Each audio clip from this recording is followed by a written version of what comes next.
কি গো ভাই, তোমার গায়ে গাড়ি কি বের লাগলো? ওই একটা ছেলে খেলতে খেলতে গাড়ি সামনে চলে এসেছিল। আমি ভালো টাকা ছিল, ওকে মাথা থেকে একটা জিনিস করতে নামে দিয়েছিল। আমার গায়ে একটু টাকা লাগলে তো কি হইলো? ছেলেটা জীবনটা তো বাঁচলো। এই, তুই যে এক্ষুনি বলে পুকুরের সাথে অ্যাক্সিডেন্ট করিস না? ওটা ছেলে কোথালো? ভাই, শোনো শোনো শোনো, কি হলো?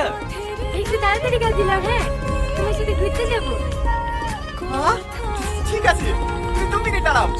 ইমনে কি বলা? এই দাঁড়া দাঁড়া দাঁড়া, আর তুই থাক।